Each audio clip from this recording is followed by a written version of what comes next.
पूर्णमदः पूर्णमिदं पूर्णात् पूर्णमुदच्यते पूर्णस्य पूर्णमादाय पूर्णमेवावशिष्यते। ओम शांति शांति शांति। शंकरं शंकराचार्यं केशवं वादरायणं सूत्रभाष्यकृतौ वन्दे भगवन्तौ पुनः पुनः। ईश्वरो गुरुरात्मेति मूर्तिभेद विभागिने व्योमवद्व्याप्तदेहाय दक्षिणामूर्तये नमः। ओम शांति शांति शांति।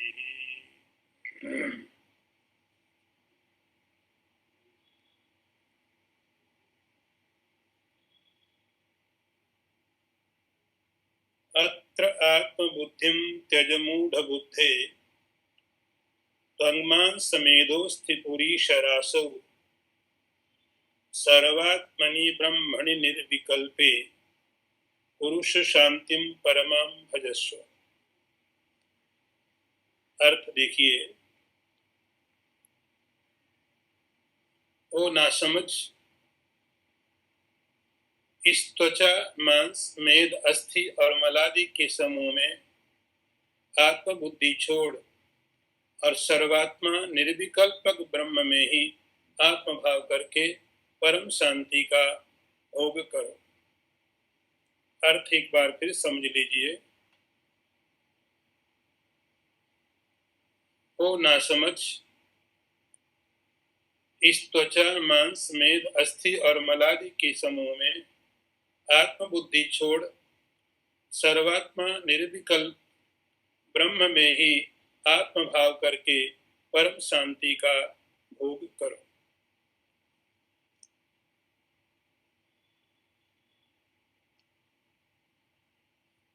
अभी तक इस अन्नमय कोश में शरीर के बारे में बताया गया।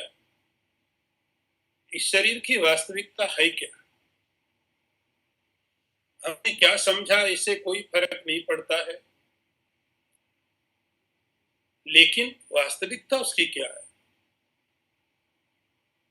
इस चीज को बताया कि उसकी वास्तविकता है ये शरीर है त्वक, त्वचा, मांस, मेद, अस्थि और मलादि का समुदाय।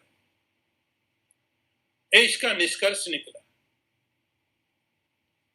इसके अंदर में हमने अहम बुद्धि करके रखी है, आत्मबुद्धि करके रखी। आत्मबुद्धि या मैं। गुरु कहते हैं, ओ मूढ़। मूढ़ का अर्थ है ना समझ, समझ करके जो नहीं समझे, मालूम है लेकिन नहीं मालूम है। अत्र आत्मबुद्धि त्यज। अब गुरु उसको, अभी तक तो एक व्याख्यान था, वर्णन था, शरीर कैसा होता है, आत्मा का क्या स्वरूप है। इसमें गुरु सीधे शिष्य को उपदेश दे रहे हैं, तुम ऐसा करो, ऐसा करो। त्यज आत्मबुद्धिम, शरीर में से आत्मबुद्धि छोड़ दो। शरीर कोई समस्या नहीं है, केवल उसके अंदर जो आत्मबुद्धि है उसको छोड़ दो। ये जो मूढ़ शब्द का प्रयोग आचार्य लोग कभी कभी करते हैं, हमेशा नहीं करते हैं। हमेशा ही बहुत अच्छे शब्दों का प्रयोग किया जाता है जनरली तो, लेकिन कभी कभी जब बहुत शिष्य के प्रति गुरु के मन में या व्यवहार में भी आप किसी व्यक्ति को ज्यादा प्रेम करते हो, बहुत नजदीक होता है, उसे आप कुछ भी संबोधित कर देते हो। औपचारिकता नहीं है, आप कुछ भी संबोधन कर देते हो। ऐसे ही गुरु शिष्य को मूढ़ बोलते हैं। इसका अर्थ ऐसा नहीं कि मूढ़ है, वो नासमझ ऐसा नहीं है, विद्वान है, पढ़ा लिखा है, समझदार है। मूढ़ इसलिए कह रहे हैं कि उन गुरु के अंदर में प्रेम है। वो चाहते हैं कि शिष्य उस तत्व को समझे। इसीलिए शंकराचार्य जी ने एक और टेक्स्ट लिखा था, भज गोविंद। उसमें कई बार शब्द को दोहराया उन्होंने, भज गोविंदम मूढ़ मत।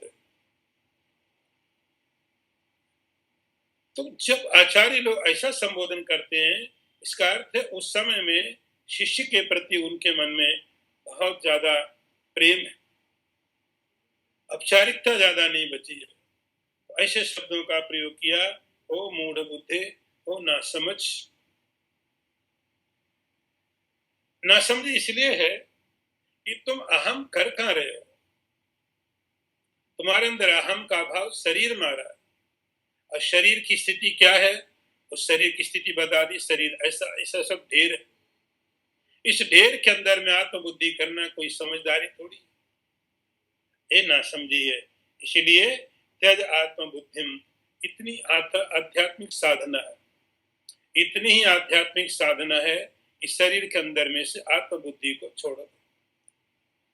त्यज आत्मबुद्धि, ये गुरु का सीधे सीधे उपदेश। ये मूढ़ उस व्यक्ति को कह रहे हैं जो साधन चतुष्टय संपन्न है, जो पूरी तरह अधिकारी है, जो समझ सकता है, नहीं समझ रहा है। तो अत्रात्म बुद्धिम त्यज मूढ़ बुद्धे त्वक्मान समेदोस्ति पुरी शरासौ। यहां से तुम अपनी आत्मबुद्धि, आत्मभाव इस शरीर में से निकालो। फिर क्या करना है, सर्वात्मनि ब्रह्मणि निर्विकल्पे पुरुषो। वो जो तुम्हारा अहम भाव था, मैं, अभी शरीर के साथ जुड़ा हुआ था, अब आपने वहां से हटाया तो मैं हूं क्या। अभी तक तो हमारी सोच थी सब यहीं पर, अभी तक तो हमारी पूरी धारणा इस शरीर के साथ जुड़ी थी, यह मैं हूं, और आप निश्चिंत बैठे थे। मेरा अस्तित्व मुझे मालूम है, मेरी सत्ता मुझे मालूम है, मेरी वास्तविकता मुझे मालूम है कि मैं ये हूं। भले ही झूठा था वो, गलत, लेकिन कम से कम कुछ मालूम तो था अपने बारे में, कम से कम कुछ ये मालूम तो था कि मैं हूं क्या। लेकिन जब यहां से आत्मबुद्धि हटा दी, मैं ये नहीं हूं तो हूं क्या, ये प्रश्न दिमाग में आएगा, तब गुरु कहते हैं सर्वात्मनि ब्रह्मणि निर्विकल्पे पुरुष। अब अपना जो आत्मा भाव है, जो तुम्हारी वास्तविकता है, वह क्या है। अब आत्मभाव सर्वात्मनि, सर्वात्मा में, जो सबका आत्मा। अभी आत्मभाव केवल इसी एक शरीर में था, एक ही शरीर के अंदर आत्मभाव था, इसके अंदर में, इसके अंदर मैं रहता हूं, यही मेरा घर है, इतना ही मैं हूं, इतनी मेरी सत्ता है। यहां जो कुछ होता वो मेरे ऊपर असर डालता। लेकिन अब गुरु कहते हैं सर्वात्मा परमात्मा है, सबकी जो आत्मा है उसके साथ आत्मभाव करो, उसके साथ तादात्म्य करो। सबके साथ में जो व्यापक आत्मा है वो तुम्हारा स्वरूप। इस शरीर के अंदर जो है वो भी तुम्हारे स्वरूप, लेकिन इतना सीमित नहीं है। सर्वात्मा के रूप में, सर्वात्मनि ब्रह्मणि निर्विकल्प। तो सर्वात्मा जो निर्विकल्पक ब्रह्म, निर्विकल्प का मतलब होता है जिसमें कोई विकल्प ना हो। विकल्प का अर्थ तो ऑप्शनल चीजें जो होती है वो विकल्प होती है, ये भी हो सकता है, ये भी नहीं हो सकता। आप बुद्धिमान हो सकते हो, नासमझ हो सकते हो, आप वृद्ध हो सकते हो, जवान हो सकते हो, धनवान हो सकते, गरीब हो सकते हो। ये सब विकल्प, ये भी हो सकता, वो भी हो सकता, इसको बोलते हैं विकल्प। तो जहां पर किसी चीज में विकल्प होता है उसको बोलते हैं सविकल्प। अच्छे भी हो सकते हैं आप, नहीं भी अच्छे हो सकते,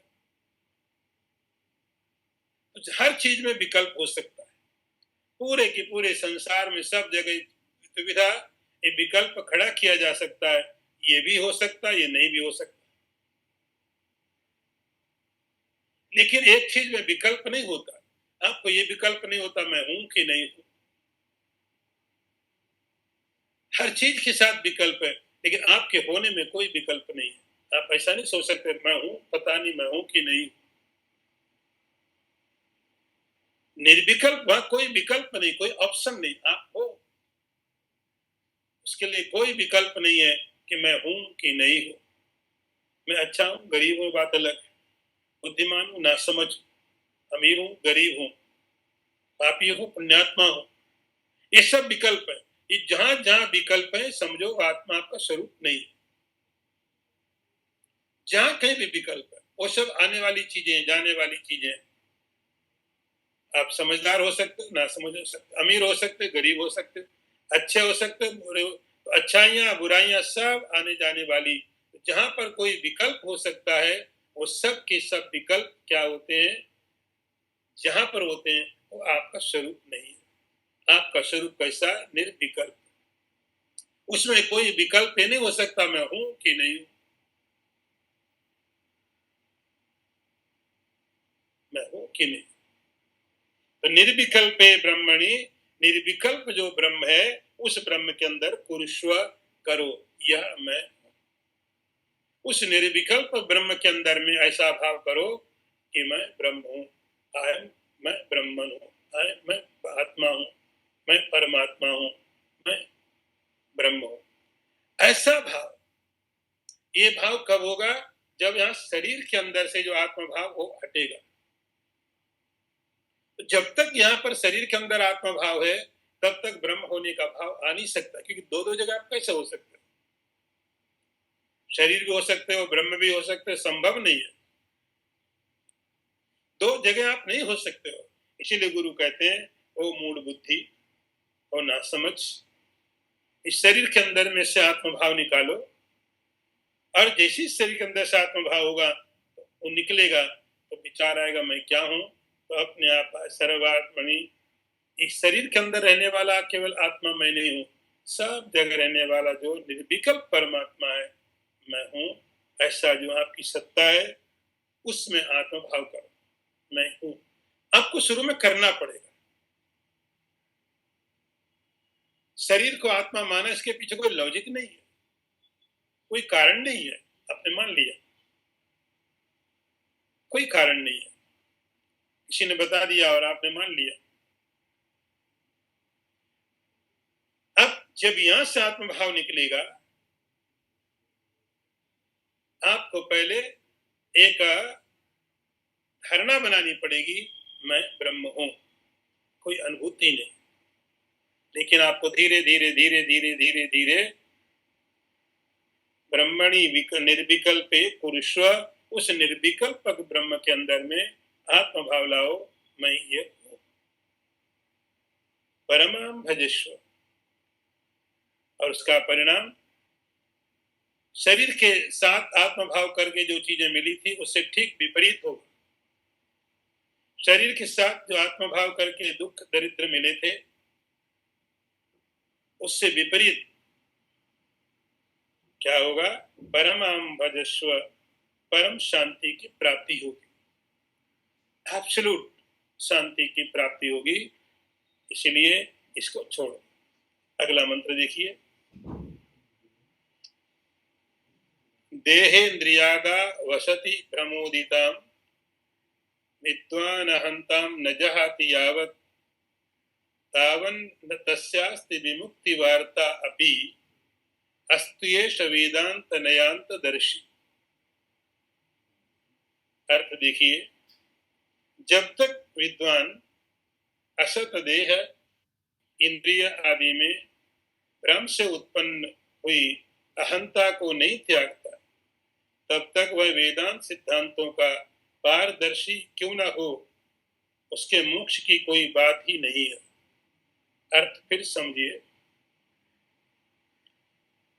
जब तक विद्वान असत देह इंद्रिय आदि में भ्रम से उत्पन्न हुई अहंता को नहीं त्यागता है, तब तक वह वेदांत सिद्धांतों का पारदर्शी क्यों ना हो, उसके मोक्ष की कोई बात नहीं है। तो मोक्ष के प्रति कारण क्या होता है? ज्ञान। ज्ञानादेव तो कैवल्य, ज्ञान। और ज्ञान का मतलब होगा कौन सा ज्ञान? पदार्थों का ज्ञान नहीं। ज्ञान का अर्थ हुआ ऑब्जेक्टिव नॉलेज नहीं। आपको कितनी दुनिया के बारे में पता चीजें हो, लेकिन शांति उससे नहीं मिलती।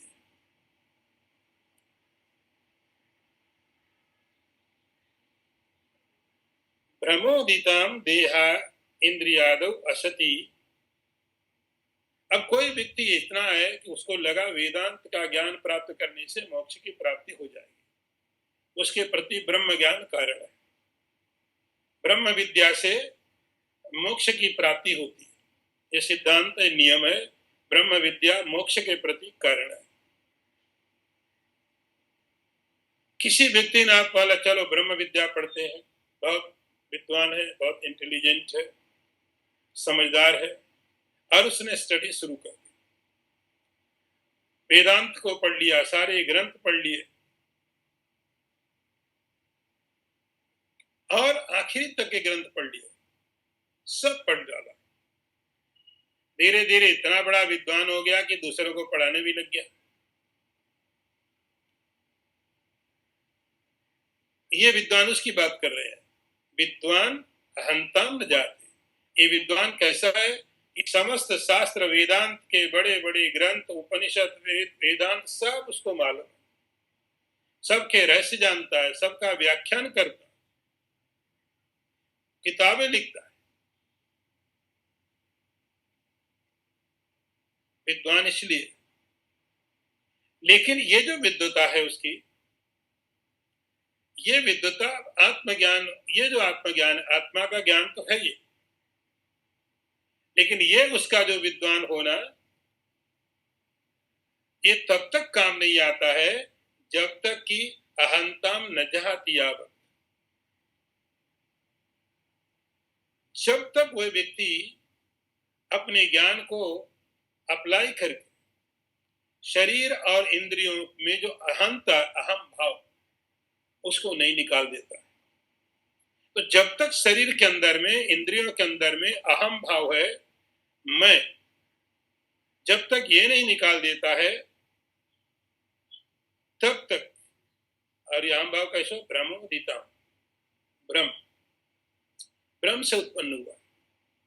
ब्रह्म का मतलब आपका ज्ञान अधूरा है, अधूरा ज्ञान ब्रह्म हो जाता है। अधूरा जो ज्ञान कंप्लीट नहीं होता तो ब्रह्म बन जाता है। और उसको दूर करने का मतलब है कि आपको पूरा करना पड़ेगा ज्ञान को। ज्ञान की जो प्रक्रिया है उसको पूरा करना पड़ेगा। तो असत ब्रह्मोदिताम, ब्रह्म के द्वारा उत्पन्न हुआ जो देह, इंद्रियों के अंदर में क्या अहम भाव, तो जब तक ये अहम भाव नहीं छोड़ता है, वो कितना बड़ा भी विद्वान क्यों ना हो, वो विद्वान है। वेदांत नयांत दर्शी, वेदांत के सारे ग्रंथों को पढ़ सकता, पढ़ा सकता है, सब उसको रहस्य मालूम वेदांत के। बड़े बड़े प्रोफेसर हैं,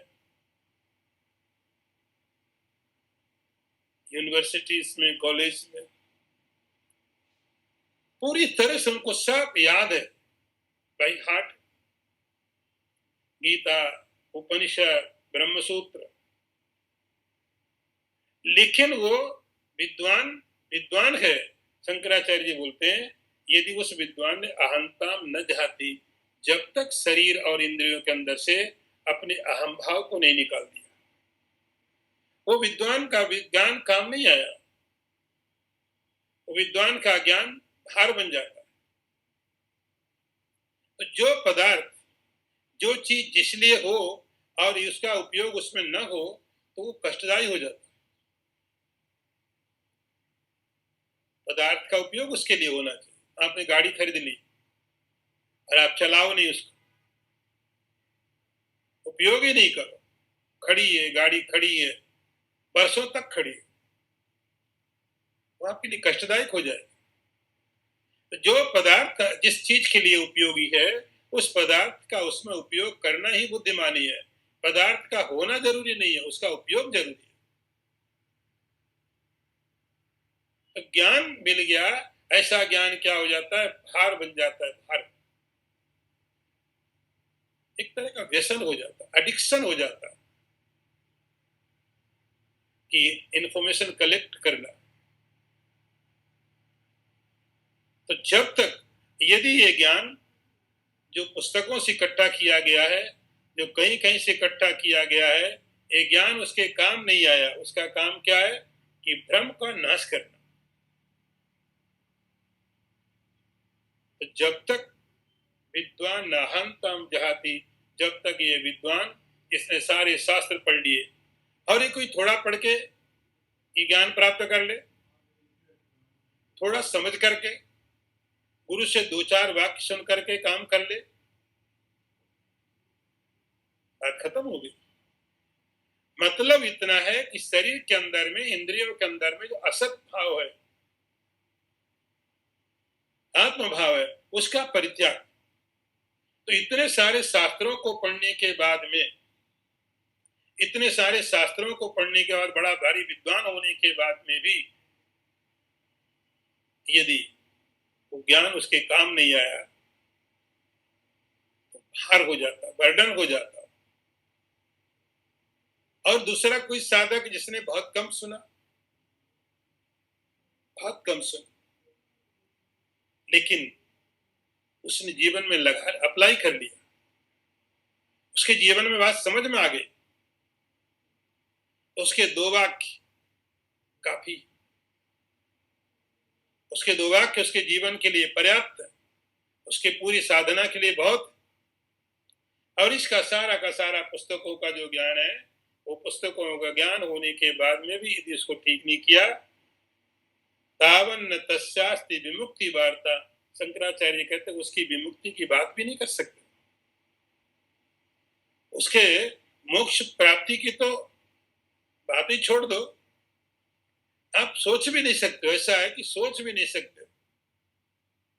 आपने कितनी पुस्तक पढ़ी, कितनी पुस्तक नहीं पढ़ी, इसका सवाल नहीं है। जिस लिए पढ़ी उसका जो उद्देश्य था, वो उद्देश्य पूरा हुआ कि नहीं,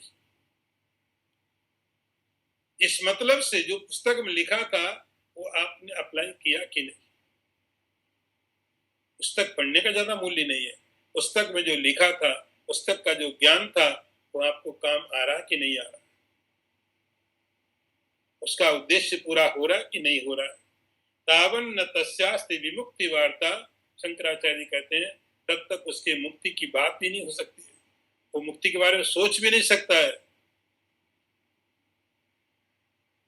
कितना बड़ा वेदांत का, शास्त्रों का वेदांत नयांत दर्शी। इसीलिए ये जो शब्द का ज्ञान हो गया, ये शब्द ज्ञान मोक्ष के प्रति कारण नहीं है। मोक्ष के लिए वो कारण होगा, इसका निकाला हुआ ज्ञान, पुस्तक से पढ़ा हुआ ज्ञान अब आपका अनुभव बन जाए, आपका अपना एक्सपीरियंस बन जाए। वो चीज आपके ढंग से, अब कोई व्यक्ति स्विमिंग के ऊपर में पुस्तक लिख देता है, और ऐसा व्यक्ति लिखता है जो कभी पानी में उतरा भी नहीं, तालाब में, नदी में गया भी नहीं, वो लेक्चर भी दे सकते। वो लोग ज्यादा अच्छा लेक्चर दे सकते, लेकिन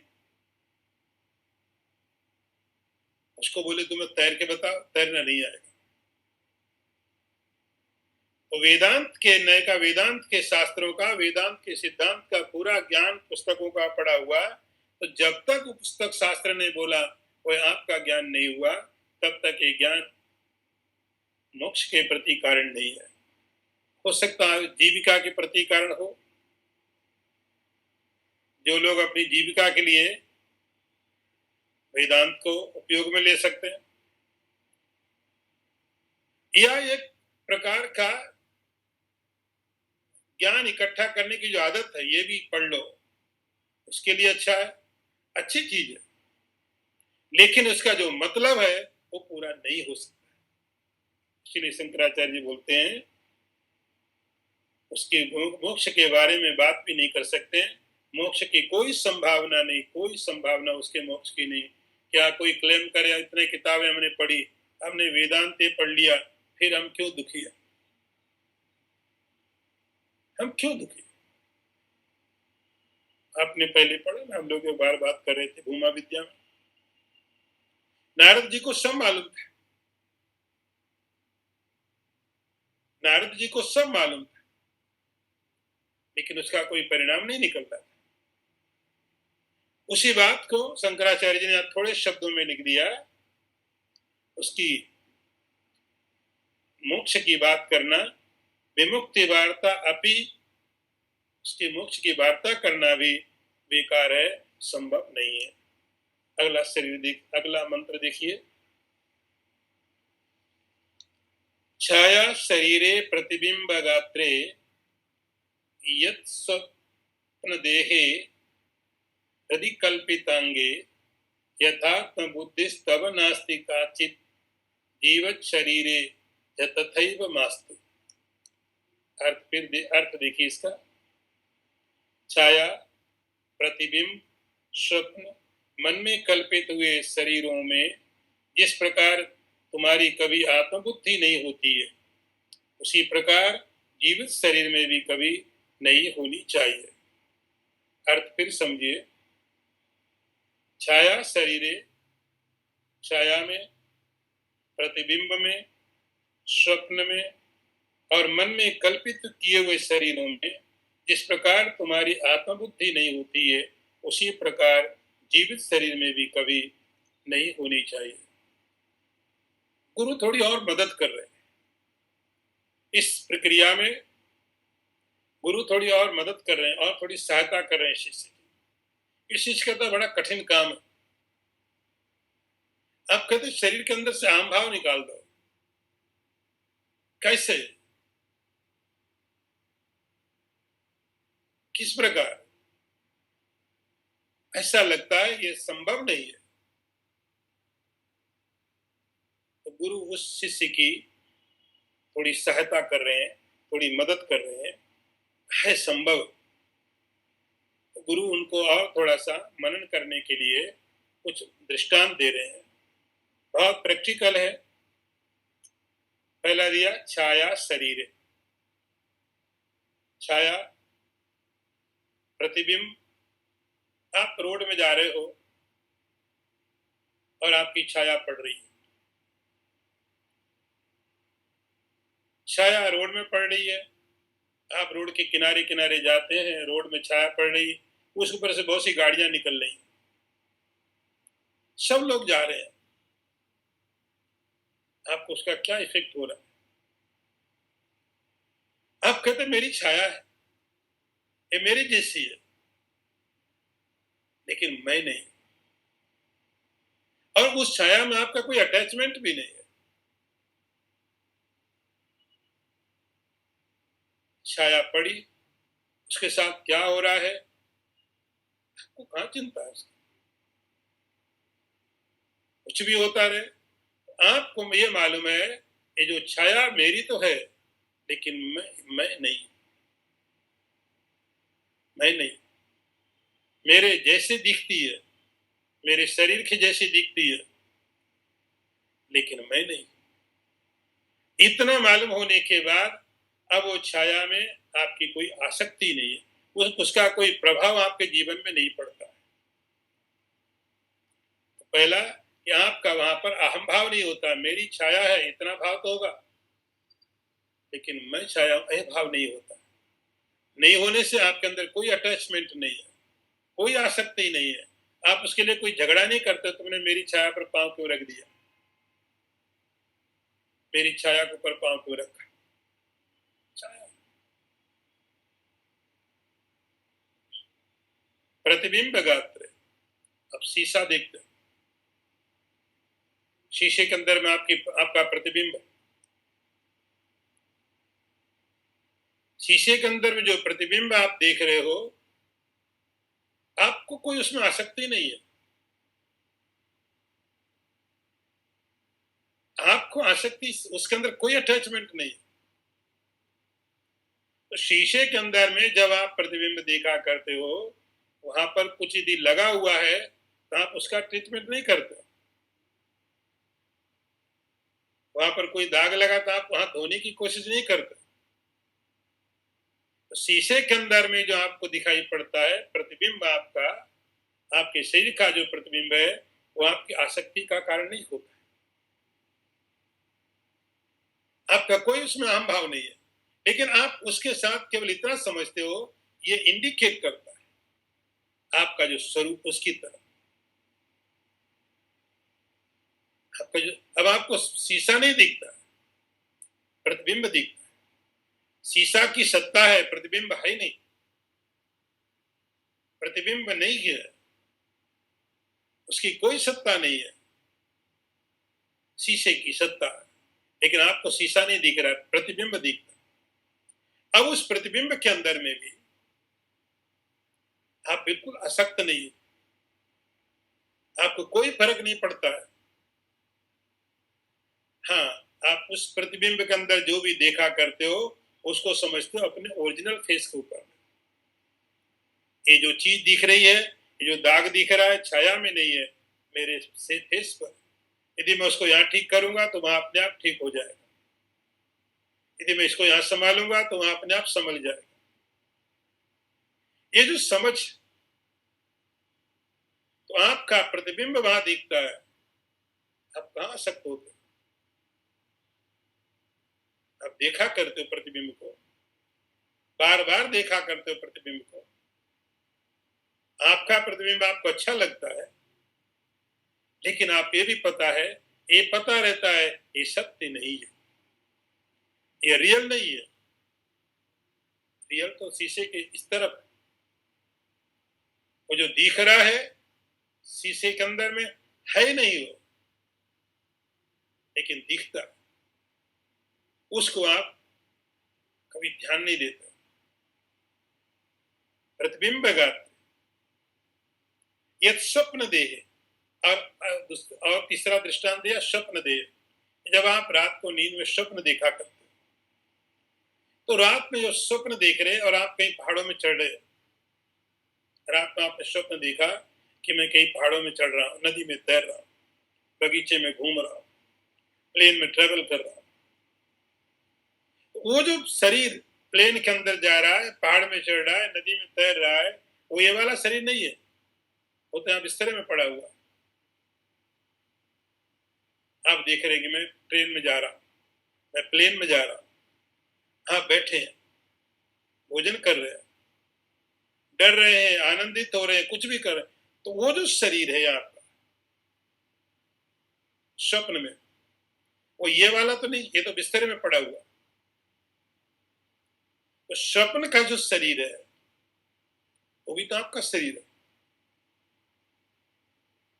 किसी और का थोड़ी। उस शरीर को लेकर आप पहाड़ों में चढ़ते हो, नदी में स्नान करते हो, बगीचों में घूमते हो, सुखी होते हो, दुखी होते हो, उस शरीर को लेकर के, वो आपका ही शरीर है। लेकिन जैसे ही स्वप्न छूट गया, आप कहाँ दुखी होते हो? तो मेरा शरीर बड़ा अच्छा था, इस शरीर में तो पाँव में दर्द होता, घुटने काम नहीं कर रहे हैं, लेकिन जब स्वप्न में था तो पहाड़ों में इतनी बढ़िया से चढ़ रहा था मैं, कि जब स्वप्न में था तो इतनी बढ़िया से पहाड़ों में कोई घुटने में दर्द नहीं था। वो शरीर बहुत अच्छा था। कई बार आप स्वप्न में देखते कि आप उड़ रहे हो, अब आपको जगने के बाद बोले क्या इतना अच्छा शरीर था कि मुझे तो लगा कि मैं उड़ रहा हूँ, उड़ने वाला शरीर मुझे कितना अच्छा वो मिलता, तो मेरे पास वो होना चाहिए। तो चक्कर ही नहीं रहता, फ्लाइट में जाओ, फिर वहां क्वारंटीन हो जाओ, फिर एयरपोर्ट में बैठो, क्या जरूरत, अपने उड़ करके चले गए। लेकिन स्वप्न में होने वाले जो शरीर है, उन स्वप्न के शरीरों में आपके मन में कोई आसक्ति नहीं। स्वप्न का शरीर आया और चला गया। यह स्वप्न देहे,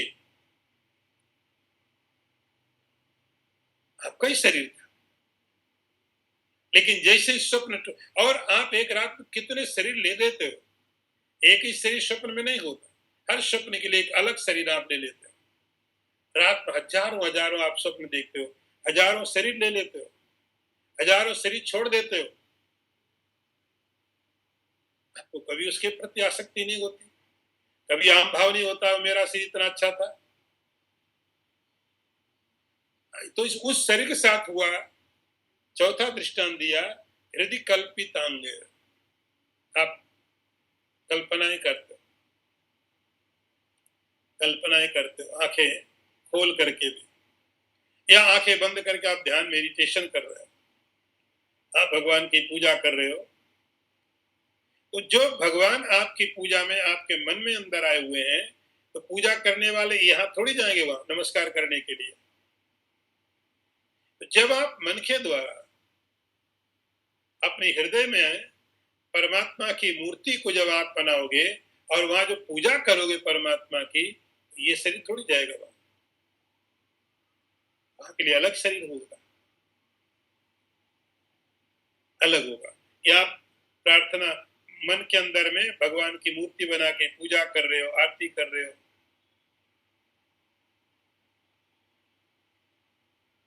खत्म हो गई पूजा, बाहर निकल आए। वो जो शरीर था जिससे आप परमात्मा की उसमें पूजा कर रहे थे, उसे तो गया आपके हाथ से। जब आप परमात्मा की पूजा कर रहे थे या और किसी प्रकार की कल्पनाएं आप अपने मन के अंदर कर रहे थे, वो शरीर कल्पना में आपने जो बनाया था वो भी आपका ही शरीर था। उसके द्वारा भी आप सुखी दुखी हो रहे थे, उसके द्वारा आप आनंदित हो रहे थे, दुखी हो रहे थे। लेकिन जैसे ही कल्पना पूरी हुई और थॉट पूरा हुआ, विचार पूरा हुआ, आप निकल गए। ना आप उस शरीर के बारे में दोबारा सोचते हो कि मेरा शरीर कितना अच्छा था, भगवान को नमस्कार कर रहा था, भगवान की पूजा करने वाले मेरे हाथ कितने अच्छे थे, आप कहाँ सोचते। तो वहां से आपने अहम भाव को निकाल लिया।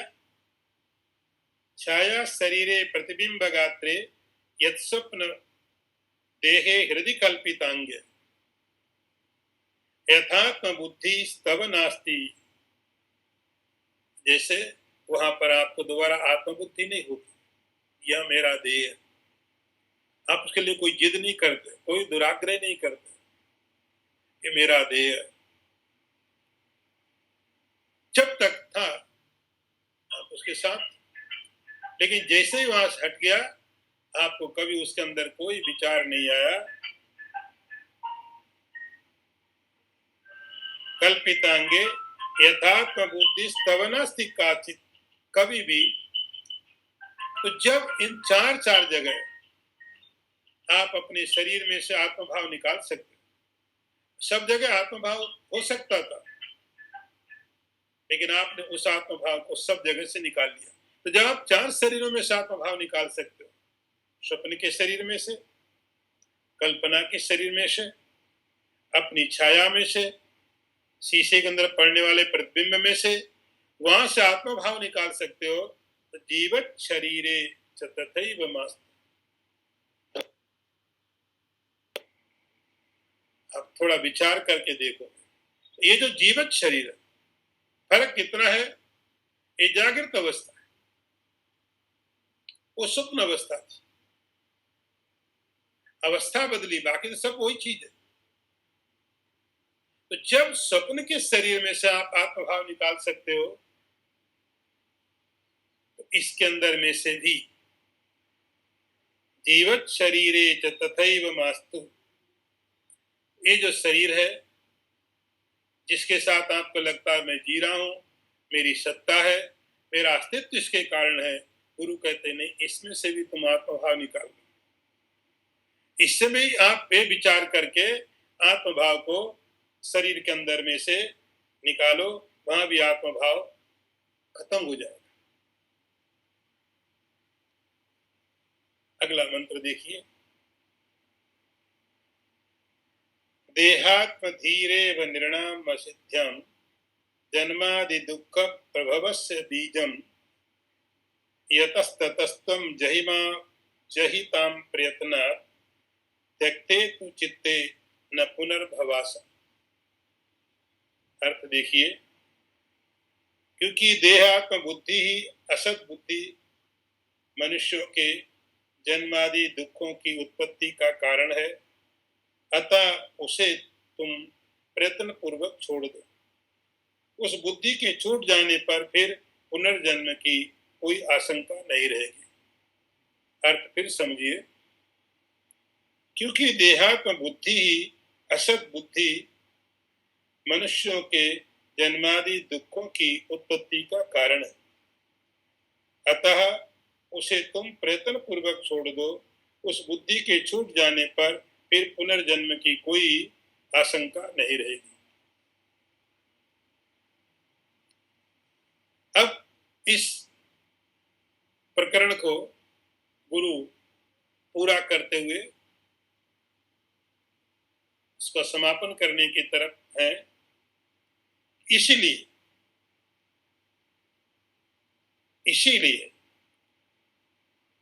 कि जब तक शरीर के अंदर आसक्ति है, शरीर के अंदर अहम भाव है, तब तक कोई भी साधन सार्थक नहीं है।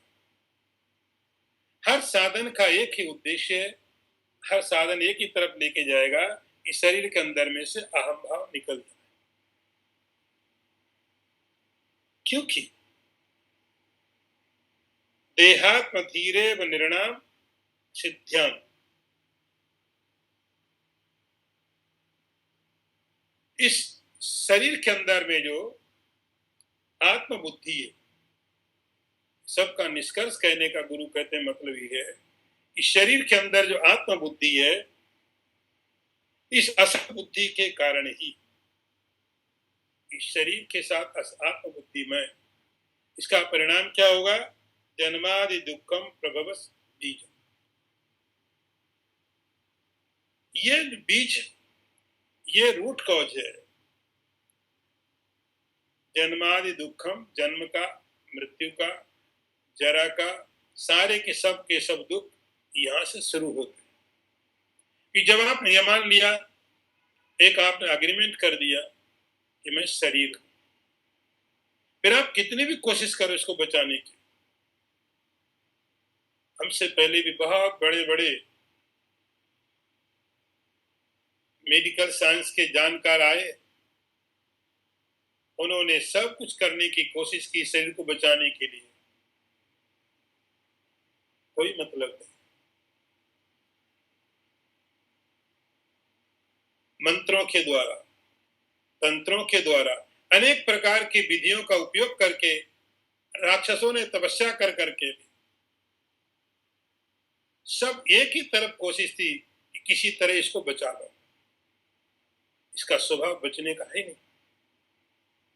ये तो सीमित है, लिमिटेड है। तो कोई भी साधन इसको कभी भी अमर नहीं बना सकता। कोई भी साधन इसको कभी अमर नहीं बना सकता है। और यदि हमने मान लिया मैं ये हूं, तो मेरे अमर होने का कोई चांस नहीं है। तो सभी के सब दुख देहात्म धीरेव, बहुत जोर देकर के गुरु कहते हैं धीरेव, यही एकमात्र कारण। प्रभवस्य बीजम, बीजम माने कारण। एक बार ये कारण जैसे बीज जमीन में डाल दिया, फिर तो अपने आप प्रक्रिया चालू हो जाती है। फिर तो अपने आप चीजें चालू हो जाएंगी, पेड़ बड़ा होने लगेगा, पत्ते आने लगेंगे, फ्रूट आने लगे, सब चीजें होने लगेगी। इसका जो बीज है देहात्मधि, यही समस्त संसार का कारण है। निर्णाम असद्धिया, जो असद्धी बुद्धि, जो असद बुद्धि वाले लोग, इसको असद बुद्धि बोलते। बुद्धि तो है, लेकिन असद को सद समझने के कारण ये जो मनुष्य की, इसलिए गुरु कहते हैं ये चीजें मनुष्य के ही करने की है। मनुष्य को ही ये काम करना है, इसके लिए और कोई शरीर उपयोग नहीं कर सकता। तो शरीर जो बहुत उपयोगी हो सकता था, शरीर जो मोक्ष दिला सकता था, वही शरीर मोक्ष के प्रति कारण रुकावट बन जाता। जो शरीर मोक्ष के प्रति कारण बन सकता था, असद्धियाम का अर्थ होता है ऐसी बुद्धि वाला व्यक्ति, उसने जो कारण परमात्मा के लिए मोक्ष के प्रति कारण हो सकता था, उसको बंधन के लिए कारण बना दिया। वो बंधन के प्रति कारण हो गया। असद्धिया देहात्म धीरे नृणाम असद्धियाम। तो शरीर जो मिला है वो परमात्मा की प्राप्ति के लिए या मोक्ष की प्राप्ति के लिए, ये बंधन नहीं है, लेकिन असद बुद्धि के कारण, गलत बुद्धि के कारण उस सही चीज का ऐसा दुरुपयोग कर लिया कि वह संसार के प्रति कारण बन गया। तो उस शरीर के अंदर में जिसका उपयोग होना चाहिए, शरीर के द्वारा आप मोक्ष को प्राप्त करो, लेकिन हमने क्या किया, शरीर को ही मैं मान के उसी के साथ जीने लग गए। शरीर के द्वारा आप जियो, शरीर के द्वारा आप निकलो, शरीर के अंदर घुस के नहीं रहना। शरीर एक माध्यम, एक मीडियम उपयोग कर, उसके अंदर बैठ पकड़ के नहीं रहना उसको। तो शरीर के द्वारा जीना है, शरीर के रूप में नहीं जीना है। शरीर के रूप आत्म रूप मान करके जीता है, उसको शंकराचार्य बोलते असत्याम। देहात्म धीरे व निर्णाम असत्याम। उसके बाद क्या होगा, जन्मादि दुख प्रभव से बीजम। यह जन्मादि समस्त दुखों का बीज। इसीलिए यतः, इसीलिए गुरु कहते हैं ततस्तम जहि ताम प्रयत्ना। तुम पूरा प्रयत्न करो, प्रयत्न करो और इस चीज को जीतो, इस चीज को समझो। प्रयत्न का अर्थ और कोई प्रयत्न नहीं हो सकता है, केवल समझ की बात। इसके पहले सारे प्रयत्न कर लिए, तो ये कर्म उसका परिणाम नहीं है, ये परिणाम समझ का है। जहिताम प्रयत्नात्, तुम्हें बहुत इसमें प्रयत्न करना पड़ेगा, इसमें बहुत मेहनत करनी पड़ेगी,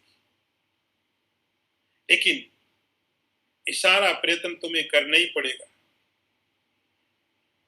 ये खेल समझना पड़ेगा, इस सारी स्थितियों को करना ही पड़ेगा आपको। इस शरीर का उपयोग आप कैसे करें, शरीर को असत मान करके चलें और अपने को उससे बाहर निकालें। यही आध्यात्मिक साधना। जहिमा प्रयत्न, प्रयत्न मतलब शुरू कीजिए, कोशिश करो। ये आध्यात्मिक साधना है। ये आप दोनों को इनको अलग अलग करो, विवेक अलग अलग करो, और अलग करना नहीं, अलग अलग समझना भी है। ये शरीर है, ये इसका उपयोग, यह मैं हूं और ये मेरा स्वरूप है। इसको प्रयत्न बार बार, एक बार नहीं होगा। पीछे आपने दृष्टांत समझाता कि शंकराचार्य जी शैवाल का दृष्टांत दिया। पानी के ऊपर जो मैस आते हैं, तो मौस को हटाने के लिए आपको बार बार हटाते रहना पड़ेगा। मौस फिर आएगा, शैवाल फिर आएगा, आप हटाते रहिए। तो प्रयत्नार्थ का अर्थ हुआ, आपको मालूम तो पड़ गया, सुन लिया आपने, किताबों में बहुत बार सुन लिया, बहुत बार पढ़ लिया, कोई बहुत बड़ी बात ऐसी नहीं कि समझ में नहीं आई, समझ गए। कोई शब्द कठिन नहीं है, कोई भाषा की दिक्कत नहीं है, भाषा आप समझ गए, शब्द समझ गए, उसका मतलब समझ गए, लेकिन समझ में नहीं आया। प्रयत्न का अर्थ है आपको वो समझना है, आपको अपने आप को, जो चीज आपके अभी माइंड में गई हुई है, वो आप पे अंदर में जानी चाहिए। वो आपके ब्रेन से निकल करके, समझ तो बुद्धि के स्तर में तो समझ है, लेकिन बुद्धि के स्तर से निकाल करके उसको अपने ले जा करके उसको पाचन करना है। उसके लिए आपको जहिताम प्रयत्नात्, आपको बार बार प्रयत्न करते रहना पड़ेगा, फिर उसकी कोशिश करते रहनी पड़ेगी। एक दिन का काम नहीं, चीज बहुत छोटी है, लेकिन प्रयत्न बहुत बड़ा चाहिए, नहीं तो चीजों का अर्थ बदल जाता है। तो प्रयत्नात्, उसके लिए प्रयत्न करें। त्यक्ते तु चित्ते न पुनर्भवासः। और एक बार प्रयत्न करते करते इस साधक का शरीर के अंदर में से अहम भाव निकल जाए, ये विचार निकल जाए, ये थॉट निकल जाए कि मैं शरीर हूं, ये थॉट निकल जाए। इसके लिए बहुत प्रयत्न करना पड़ेगा। तो एक बार आप ये चीज समझ लें, अच्छी तरह जान लें कि मैं शरीर नहीं हूं, कहने से नहीं, समझ के साथ बात आ जाए, न पुनर्भवासा, उसके बाद ये जो सारा का सारा चक्र चल रहा था, ये सारी की सारी जो प्रक्रिया चल रही थी सृष्टि की, खत्म हो जाएगी। बीज खत्म हो गया। जैसे आप कोई बीज, आप उसको भून दो, आपको कोई बीज बोना है तो आपको बीज बीज की तरह बोना पड़ता है। यदि उस बीज को हमने भून दिया, भूनने के बाद उस बीज को बोया जाए, वो स्प्राउट नहीं होगा, बीज दिखेगा, शेप वैसे ही है, लेकिन उसके अंदर जो अंकुरित होने की क्षमता थी वो जल गई। उसके अंदर अंकुर होने का, बीज पेड़ बनने की जो क्षमता थी वो खत्म, जल गई। ऐसे ही तो जब ये सब चीजें समझ में आ गई, प्रयत्न करते करते इसके अंदर से भाव निकल गया, तब सब चीजें दिखेंगी तो वैसे ही, शरीर वैसे ही दिखेगा, माइंड वैसे ही, इंटेलेक्ट, सब कुछ चीजें वैसे ही है। केवल एक चीज निकल जाने से इसके अंदर जो क्षमता थी संसार के रूप की, वो खत्म हो गई। न पुनर्भवास। तो संसार होने की जो क्षमता थी चित्त के अंदर में, वो यही थी, इस शरीर को मैं मान लिया, बस शरीर को मैं मान लिया, संसार शुरू हो गया। उनको तो बहुत छोटी सीधी सी बात है, बहुत सिंपल है। जब आपने अपने को शरीर मान लिया, संसार शुरू हो गया, अब कोई बचा नहीं सकता। आपने स्वीकार किया, अग्रीमेंट आपने किया, और इसी थॉट का आप बदल देते हो, न पुनर्भवास, मैं शरीर नहीं हूं। तो जन्म और मृत्यु तो शरीर के साथ जुड़ी है, आपके साथ थोड़ी जुड़ी है। न पुनर्भवासा, उसके बाद संसार का पूरा जो चक्र है, संसार की पूरी जो क्रम है, जो सीरियल, जो श्रृंखला है, जो चयन है, वो टूट गया। इससे बीज जब जल गया, जलने के बाद बीज के अंदर में से अब पेड़ नहीं निकलेगा, पेड़ में होने वाले कोई परिणाम नहीं निकलेंगे, और उससे नया बीज तैयार नहीं होगा, नया पेड़ तैयार नहीं होगा, सारी की सारी श्रृंखला वहीं पर खत्म हो जाती है। इसी तरह यहाँ पर जब ये थॉट अच्छी तरह प्रयत्न पूर्वक चित्त में आ जाएगा, तो संसार के द्वारा होने की कोई संभावना नहीं। इस तरह से गुरु ने अन्नमय कोश को बहुत ही डिटेल में, विस्तार पूर्वक, क्योंकि हम लोगों ने तत्वबोध में पढ़ा तो वहां विस्तार नहीं था, लेकिन आपको बेसिक कॉन्सेप्ट मालूम है। यहाँ पर आकर के गुरु ने पूरा का पूरा, शंकराचार्य जी ने पूरा का पूरा इस शरीर के बारे में पूरी चीजें बताई, और कैसे उससे ऊपर उठना है ये प्रक्रिया भी बताई। आज हम लोग अभी इसको यहीं पर पूरा करते हैं। ओम पूर्णमदः पूर्णमिदं पूर्णात् पूर्णमुदच्यते पूर्णस्य पूर्णमादाय पूर्णमेवावशिष्यते। ओम शांति शांति शांति। शंकरं शंकराचार्यं केशवं वादरायणं सूत्रभाष्यकृतौ वन्दे भगवन्तौ पुनः पुनः। ईश्वरो गुरुरात्मेति मूर्तिभेदविभागिने व्योमवद्व्याप्तदेहाय दक्षिणामूर्तये नमः। ओम शांति शांति शांति।